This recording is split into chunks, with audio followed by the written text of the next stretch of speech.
Hey everybody, welcome in. Today we're going to be talking about your introduction to nutrition. These are nutrition basics. If you're looking for something a little bit more specific, the videos to follow are going to break down your macronutrients as well as how to use the Nutritionix website when developing your meal plans. Now also remember, if you're in my advanced course, you do get a call with my personal nutritionist who's going to break down exactly what your in-body measurements are. Remember, your in-body is your body composition measurements, and how to build a meal plan to base everything off of the measurements you've got on that in-body. My nutritionist is also going to give you an incredible rundown of our beginner supplementation packages, so that's important too, but this is the basics. So let's just kind of get into what you need to focus on from the very beginning. I'm imagining that you're starting from complete scratch, which a lot of times, no matter how educated you are, you actually need to start from scratch. So let's talk about the first thing. So the first thing is frequency. A lot of people will ask, okay, how often do I need to eat? So frequency. Because a lot of times people are eating really healthy foods because they've got the idea, let me eat clean, let me eat a bunch of vegetables. But if you're looking to build lean muscle mass, and many times if you're looking to trim fat as well, how many times a day you're eating is so important. The body has something called starvation mode. When you're in starvation mode,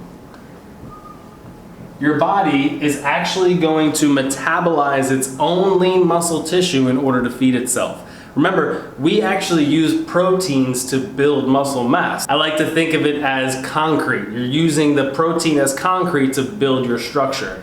Now, if you don't put in enough protein, your body will use up the incredible protein that we are made up of. So frequency comes in important here because you got to make sure you're getting in enough food. We'll talk about that in a little bit, but my recommendation is getting between 4 and 6 meals per day.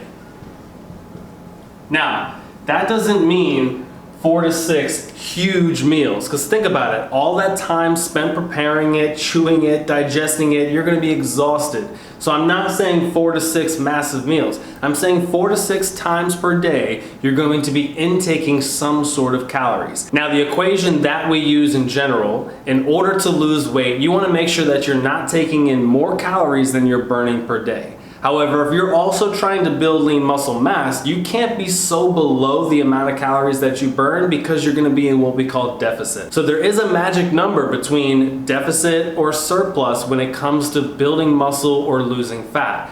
That's where you're going to need a more specific meal plan based on your measurements, whether it be from me or my nutritionist, to make sure that you're on track. However, let's talk about the basics again. So we start with frequency. How often are you eating per day? Next, we want to think about, well, I know how often to eat per day. What do I make that meal up of? So you have something called macronutrients. The main ones we focus on are proteins, fats, and carbs. Proteins, fats, and carbs. Now, there's going to be another video actually right below this that are going to break these down and give you some really good examples. But for the most part, proteins are your building blocks. Remember, like the concrete of building your foundation. Fats are going to help with vitamin absorption. Oops. As well as insulation. So protection of the joints. And then carbs are going to be your primary fuel source. Now, this is also talking to most people in general because most people are using carbs or sugar or glycogen for fuel.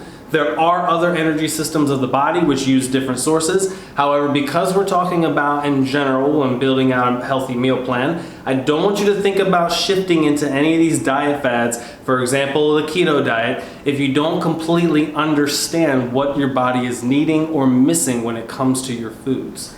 So we're starting out understanding that in order to make up these 4 to 6 meals, I need to have a good balance of protein, fats, and carbs. And again, in the video below, I'm gonna go a little bit more in detail on that, and then if you specifically need that meal plan written out, we'll talk about that as well. So now that we know we need to be eating multiple times per day, we know that we need to make up our meals with macronutrients, the next thing is to understand, where can I get these protein, fats, and carbs? My recommendation when it comes to building out your meal plan, I want you to slowly shift from the processed foods to the whole foods. So then what's the difference between whole foods and processed foods? The main thing I want you to think about is that when it comes to your processed foods, these are going to be much harder for you to control your carbs and fats, because the processed foods are actually trying to cater to your taste buds. They want you to keep buying and keep coming back. So what they're going to do with this is they're going to pack in the carbs, and they're also going to pack in the fats. It's much easier, especially if you're trying to either trim down or build some muscle mass, it's much easier to count your macronutrients if you know exactly what's going into it. But if you're going out to eat a lot, or if you're picking up a bunch of frozen dinners, you're going to notice that those calories are so high. Unfortunately, what shoots the caloric intake up is going to be fats and carbs. It's not like they're loading it up with proteins. They're focused on filling it with fats and carbs. So the processed foods is going to make it much harder to control, we'll just write this here, harder to control these intakes. So if you check out that video coming up next about what you can get, protein, fats, and carbs, you're going to notice that there are some really healthy fats out there, as well as some very lean carbohydrates, meaning they aren't loaded with a bunch of fat themselves. But it's very difficult to get those when you're going to fast food restaurants or when you're shopping in the middle aisles of the grocery store. Everything around, it's called outline shopping, everything around the outline of the grocery store for the most part is going to be whole foods. You also want to get yourself to farmers markets and local small shops, because they're going to put much more attention and care into that food as well. Now, does that mean that you can't have results with processed foods? You absolutely can, but it's just much more difficult when it comes to measuring out your carbs and fats, because many times you're only going to get a tiny bit of protein for the amount of carbs or fats that you're going to get. So it's very important to watch that. So next we're going to talk about proper supplementation. The main reason that we need to actually supplement our vitamins and nutrients is because many of the foods that we eat to this day, thinking that they have a ton of nutrients in them, actually don't. So when we are thinking about getting in the proper supplements, many times we have to take this in actual supplement form.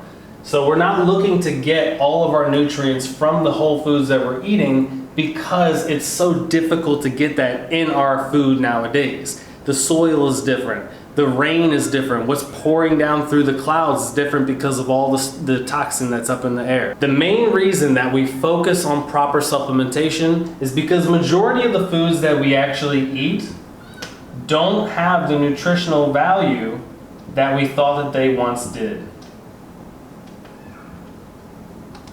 What I'm meaning is that when you look at the back of the package of the food that you purchase, unfortunately nowadays, a lot of that stuff is not true. It doesn't have to be regulated, so companies will just put whatever they want on the package to get you to buy it. So in other words, when it comes to supplements, and believe it or not, many times the supplements out in the industry themselves also don't have a high content. So you want to make sure that not only you're supplementing to get your vitamins and nutrients, but you're also looking at the supplements themselves to make sure that they're not just placebo or trying to sell you something. That's where, of course, speaking with my nutritionist who actually owns his own nutritionist shop comes in handy, because we're going to make sure that you're not out there buying random stuff to make sure that you get to the optimal health. Remember, this whole thing's about efficiency, so don't try to do it on your own. Proper supplementation, remember, because these foods don't have the nutritional value that we thought that they once did. Next, we're going to talk about water. So why is water important? So the main thing that water does is it's going to actually help you transport nutrients and oxygen throughout the entire body. Meaning we're going to be taking this food that we're putting into the system and we got to get it to the organs somehow. When you have very limited water in your body, it's going to lower your circulation, which is then going to affect the transport of oxygen, nutrients, these macronutrients here, different vitamins and minerals that you're getting from your food or your supplementation. We're not going to be able to efficiently get that to the muscle tissue and organs. So by drinking water, it's going to help you, number one, boost the circulation. It's also going to be very effective when it comes to helping lubricate the joints and increase your range of motion, but then also help get lactic acid out of the muscle by delivering fresh oxygen to those muscles. So So circulation is huge. Many times people ask me, how much water should I be drinking per day? Right now, I want you to just think about how much you're drinking right now and seeing if we can multiply that by 2. Now, if you're in a position where you're already drinking a full gallon of water, that might be a little bit different for you. Everyone's different. Now, the recommendation is looking at 16 ounces about 5 times per day. That's about 2 water bottles maybe or so. So you're thinking about anywhere from 8 to 10 water bottles a day. That's a lot. If you're exercising and sweating though, you need to be putting that water back into your system because you're gonna be dehydrated. Dehydrated muscles cramp. Dehydrated joints are sore. And even when the mind is dehydrated, it's more difficult to think clearly and focus. So water is so important. I want to recommend that you get yourself some filtered water. You're not just drinking tap water. So go to try to find someone that actually filters the water and potentially even remineralizes it. Some companies will run it through carbon or they'll run it through coconuts just to be able to get those minerals back into the water. So pay attention to the water that you're drinking. I know that there's a ton of companies out there that put their water in the grocery store and they say this is the best because this and this and this.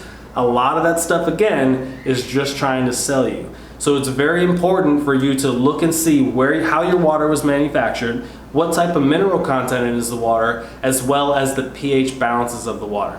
There's a big difference, and if you actually like water, for those who like water and drink a lot of water, you know that there's a difference between water. Not all water is created equal. So let's go ahead and make sure that we're getting not only enough water in, but a good source of water as well. And then lastly, for this real quick introduction of nutrition, is going to be sleep. So a lot of people will wonder, well, what does sleep actually have to do with nutrition? So there's 2 things. The first thing that happens when we are sleeping, that is when we repair our muscle tissue. So if you're trying to build lean muscle mass, the last thing you want to do is go to bed hungry, starving, and with no water in the system. We want to make sure that these macronutrients are being passed properly through the body so that way you can repair that lean muscle tissue while you're sleeping.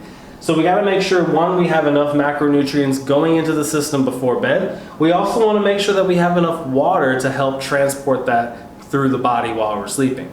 So sleeping is when we repair, number 1. And then also, sleep is important to understand is that because many times if you go to sleep at between 8, 9, or 10 p.m. and you're waking up around 6 or 5, that's anywhere from 5 to almost even 8 hours where you're not taking in any food at all. Now, if you're looking to build lean muscle mass or you're in a position of already being in starvation mode, that may actually work against you. Now, of course, this is going to be more specific to individuals, so this is where we talk about what it is you naturally need for yourself. But we want to make sure that you remember when you're sleeping, you're fasting. So that means as soon as you wake up, you're going to feel some hunger. So sometimes people will be recommended to do fasted cardio. Sometimes people will be recommended to do their morning cardio after getting a meal in. Again, this depends on your fitness goals. But the reason that we would get that meal in directly after waking up is because we need to put something into the system. The body has been starved now for 8 hours plus. So we got to put some nutrients in there so your body can start metabolizing this food, not only for fuel, but also for building those muscles. Remember, there's reasons that we get these 3 macronutrients in our meals. So I always recommend have a good healthy meal before bed. You're not going to need carbohydrates while you're sleeping. But you are going to need this concrete or building block to build the muscles while you're sleeping. So going to bed on an empty stomach is actually one of the worst things that you can do if you're trying to build muscle or even trying to lose fat, because your body is going to pull those proteins from itself, and that's exactly what you don't want it to do. We want to get out of this starvation mode. So sleep is important to nutrition because you need to know how to properly prepare for sleep. We need to make sure that we're getting in nutrients before we go to bed, and we are getting in nutrients when we wake up. Again, I also would recommend minimal carbs when you're waking up as well, mainly because we're just trying to get something into the system very efficiently processed so your body can use it. I always recommend my carbohydrates to be in closer to your workout time and directly after your workout, because remember, it's for fuel. You need fuel to get through the workout, plus you're going to need some fuel to repair the muscles after the workout. But my best recommendation before bed, minimal carbohydrates. Same thing when you wake up, minimal carbohydrates. Now there are a couple special populations of people who actually will use those additional carbohydrates because of what it is they're doing throughout the day. If you fit into that category, I of course will let you know. But in general rule of thumb, try to limit those carbs before bed and minimal carbs when you wake up in the morning. That means that you're getting plenty of proteins in, you're getting healthy fats, and you're getting your fiber in. So the last thing that I want to put up on here is going to be your fiber intake. And I'm not trying to get too detailed on some of these nutrients because there's another video for it, plus you have access to my nutritionist who could really help you out to the detail here. However, we get these fiber in. Fiber comes in for the easiest form. You can get it in your vegetables, but there are also some fiber supplements that you can take. Now what does fiber do? Fiber is going to help us process the proteins and help us get all that stuff out of our system. So I like to just think fiber helps flush the system.